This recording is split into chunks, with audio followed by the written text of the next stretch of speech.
특공 무술로 유명한 스타 성룡과 홍금보. 무술 영화를 떠올리면 두 이름이 따라붙을 만큼 우리에게 친숙한 배우들인데요. 그런데 사실 명성 뒤에는 우리가 몰랐던 사실이 숨겨져 있었습니다. 이들이 영화에서 보여준 무술이 중국 무술이 아니라 한국 무술이었다는 것인데요. 실제로 성룡과 홍금보는 한국 무술을 익혀서 실력자로 성장했다고 알려졌습니다. 이들이 한국 무술을 접하게 된 일화, 한국 무술을 통해 최고봉이 되기까지 그 이면을 낱낱이 파헤쳐 보도록 하겠습니다. 또한 두 남자가 한국과 깊은 인연이 된 사연들까지 지금 함께 살펴보겠습니다. 세계 최초 합기도 홍보 영화. 홍금보는 1972년 세계 최초 합기도 영화 합기도에 출연했습니다. 당시 한국 무술의 특징은 대부분 발차기로 이루어져 있다는 점인데, 홍콩의 영화 제작자들은 한국 무술을 보고 유레카라고 외치며 발차기를 영화 속에 차용했습니다. 실제로 합기도를 연출한 황풍 감독은 신인 배우 홍금보를 한국에 유학을 보내서 합기도와 태권도를 익히게 했는데요. 그 후 한국 무술을 토대로 어마어마한 무술 영화를 만들었습니다. 그래서 제목부터가 우리말인 합기도인 거죠. 영화의 내용은 대한제국 합기도를 배우던 중국인 사형제 셋이 일본인과 싸움이 벌어져 조선을 떠나 중국으로 돌아옵니다. 그런데 중국에까지 침략의 손을 뻗치고 있던 일본 세력과 다시금 싸움에 휘말리게 되고, 이때 대한제국의 무술 합기도로 일본 세력을 처단한다는 내용입니다. 이 영화 속에는 발차기, 날라차기, 그리고 대한제국 합기도관 등 한국의 문화 요소가 등장합니다. 한국에서 지원 나온 합기도의 대장 황인식까지 참여하고 있어서 영화적 활약은 실로 대단했습니다. 성룡과 홍금보의 스승 황인식. 실제로 영화 합기도에 등장한 황인식은 성룡과 홍금보의 스승입니다. 황인식은 합기도 7단의 고수로 발차기 기술을 중국인들에게 너도나도 할 것 없이 널리 전파했습니다. 구체적으로 드롭킥, 양다리 차기, 돌려차기 등 멋진 무술을 선보여 인기 폭발 현상이 일어났습니다. 성룡은 상대를 쥐었다 폈다 하는 황인식의 무술에 큰 감명을 받아 합기도 검은 띠를 따게 되었습니다. 황인식은 영화에서만 보던 날아서 옆차고 뒤차기, 두 발 모아 앞차기, 날아차기 같은 발차기 기술을 성룡과 홍금보에게 가르쳤고, 평소 체조를 배우던 성룡과 홍금보에게 발차기는 황금과 같은 신세계였습니다. 황인식의 가르침을 통해 두 신인 배우는 영화에서 발차기를 선보였고, 결국 그들은 유명세를 탈 뿐더러 평가의 인식도 높아지게 된 것이죠. 더군다나 성룡은 황인식의 무술에 매료되어 직접 황인식을 캐스팅하기까지 한 일화가 있습니다. 영화 제목은 사제출마, 용서야라는 영화입니다. 성룡은 이 두 영화를 제일 공들여 만들었다고 이야기한 바 있는데, 그 상징성은 상당합니다. 황인식에 대한 애정 또한 아주 깊게 느껴집니다.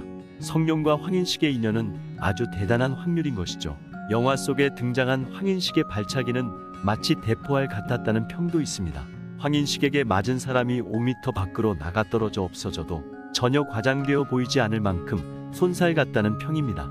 합기도라는 무술 자체가 사람에게 타격을 크게 주는 동작들로 가득 차 있기도 하고, 발차기와 다리 걸기, 킥복싱을 섞어놓은 종합무술이기에 현란한 몸동작을 선사할 수 있습니다. 그 특징 덕택에 황인식의 몸놀림이 확 돋보일 수 있었던 거죠. 성룡의 스승 김진팔. 황인식 스승뿐 아니라 성룡에게는 스승이 많았습니다. 그중 한 분이 김진팔 스승입니다. 7, 80년대에 홍콩 무술 영화 열풍을 주도한 성룡은 흔히 생각하는 것과 달리 중국의 소림사에서 무술을 배운 것이 아니라 한국의 합기도대가 김진팔 사범한테 배웠습니다. 뛰어난 유연성과 낙법 기술을 바탕으로 합기도를 매일매일 연마한 것이죠. 당시 홍콩 영화에 등장한 주요 무술은 중국의 쿵푸였고, 대부분의 기술은 낮은 발차기 중심이었지만 이준 사범과 태권도를 연마한 이소룡이 높고 빠른 발차기를 선보이기 시작하면서 더 높고 빠른 발차기의 수요가 생기기 시작했습니다. 이러한 배경에서 성룡은 당시 꽤 이름을 날리기 시작한 김진팔 사범의 홍콩 도장을 찾아갔는데요. 성룡은 김진팔 사범에게 합기도를 배우며 하루에도 몇 시간씩 연마했습니다. 이후 무술 영화에서 전성기를 누리면서도 성룡은 스승의 은혜를 잊지 않았습니다. 성룡은 김진팔 사범과 수차례 만나서 운동을 했고, 김진팔은 성룡을 입에 침이 마를 때까지 칭찬하곤 했습니다. 이소룡 대 홍금보. 또 다른 일화로는 이소룡과 홍금보가 실제로 대결을 벌였다는 전설이 있습니다.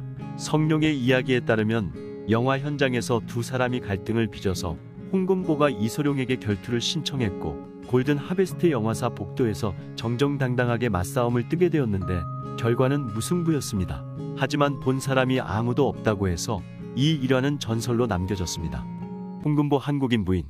안타깝지만 흥미가 가는 일화를 하나 더 이야기해보자면 홍금보는 한국인 아내가 있었습니다. 아내의 이름은 조은옥 씨입니다. 홍금보는 낯선 땅에서 자신을 챙겨주고 친절하게 대해준 아내의 다정함에 반해서 결혼을 하였습니다. 결혼을 한 밑바탕은 이러합니다. 어느 날 홍금보가 아내와 함께 호텔에 가려고 했는데 보수적인 사회 분위기 때문에 스태프가 호텔에 온 것을 수상하게 여기자 홍금보는 이 여자는 제 아내예요 라고 대뜸 말해버렸습니다. 이 한마디로 결혼까지 가게 되었고 둘 사이에는 운명이라는 수식어가 붙었습니다. 삼남 일녀를 낳아 금슬 좋은 부부 생활을 보여주었지만 실상 시간이 갈수록 결혼 생활은 몸이 건조했고 잦은 부부 싸움이 이어져서 결국 14년을 끝으로 이혼으로 파국을 맞이했습니다. 그 후 홍금보는 미스 홍콩 출신의 배우 고려온과 재혼했습니다. 옛날부터 지금까지 중국 사람들은 한반도에 존재한 나라를 전부 고려라고 불렀는데 신기한 것은 한국인 아내와 이혼한 후에도 이름자에 한국이 포함되는 여성과 다시 결혼한 것입니다. 홍금보 TMI. 안타까운 이야기도 있지만 나름 재미있는 TMI도 있습니다. 홍금보는 14년 동안 결혼 생활을 해서 한국에 체류한 기간이 길었는데요. 올해 체류한 만큼 한국어 실력이 정말 특출났습니다. 인터뷰 발언 중 이런 이야기가 있었습니다. 무교동이 그대로일지 궁금하다. 그는 한국에 있으면서 무교동의 먹자골목을 생생히 기억한다고 밝혔습니다. 언제인지 기억나지 않지만 무교동 골목을 누비며 맛있는 먹을거리를 먹던 것이 생각나서 또 다시 방문하고 싶다고 이야기했습니다. 그때 당시 충무로에서는 홍콩과 한국의 영화적 교류가 활발했는데 홍금보는 영화 로케이션을 충무로로 잡는 동시에 충무로에서 활동했던 추억이 많아서 무교동을 떠올린 것이죠. 성룡 한국인 여자친구. 성룡에 대한 일화도 꺼내보자면 성룡 또한 의외로 한국과의 질긴 인연을 갖고 있습니다. 제일 큰 특이점은 첫사랑이 한국인 여자라는 것입니다. 신기한 것은 8년 동안 교제를 했다는 것인데 그래서인지 한국어 실력이 상당히 뛰어났습니다. 하지만 성룡의 여자친구는 첫 키스는 물론 출국도 어려웠기에 연애가 자유롭지 못했습니다. 실제로 여자친구의 집안이 보수적이고 엄격했습니다. 결국 여자친구 집안의 반대로 성룡은 결혼에 실패합니다. 이 때문에 성룡은 자신감을 잃고 오스트레일리아로 가게 되는데 그러다 2년이 돌고 돌아 성룡은 임봉교라는 여성을 만나게 된 것이고 함께 비밀 결혼식을 미국에서 올리게 됩니다. 결혼해서 아이까지 갖게 되는데 이들의 관계에 대해서는 각종 루머가 있기도 합니다만 어찌되었든 성룡은 한국과 연이 깊은 건 사실입니다. 성룡 한국 발언. 성룡은 이런 발언을 했습니다. 중국 배우는 촬영장에서 핸드폰을 만지거나 연기 지도에 있어서 한계가 있지만 한국의 배우들은 쉬는 시간에도 눈이 빠져라 그 시간에 연기 연습과 대본을 보고 있고 촬영 기간 내내 높은 집중력을 갖고 있다며 그 차이를 비교했습니다. 한국 배우들은 투철한 프로의식을 갖고 있어서 열일 행보를 이어나가고 쉽게 포기하는 법이 없다고 했습니다. 그들이 출연한 영화가 왜 전 세계적으로 인정받고 있는지 보고 배워야 한다며 한국에 대한 높은 존경심을 선보였습니다. 성룡은 한국인은 대단한 의지와 멘탈을 갖고 있는 경우가 많다고 했는데 존버는 승리한다라는 말이 떠오르네요. 한국 영화 현장에 대한 사랑과 더불어 성룡은 나는 반 한국인이라고 발언할 정도로 한국이라는 나라 자체에 대해서 깊은 애정을 표했는데요. 차별 아냐라는 프로의 반응도 있었지만 긍정적인 신호도 없지 않아 있어서 그의 소신이 더 돋보이는 바입니다. 스스로에게 떳떳한 모습에 그에게 나름 단단한 팬층도 생겼네요. 오랫동안 홍금보와 성룡은 중국 무술 영화의 전설이라 불릴 만큼 대단했습니다. 그런데 이들의 무술은 중국 소림사에서 전수받은 게 아니라 한국의 합기도에서 배운 것이라는 사실은 놀라움을 주고 있습니다. 중국은 최근 김치와 한복 등 한국 문화가 사실은 중국의 것이라 주장하고 있습니다.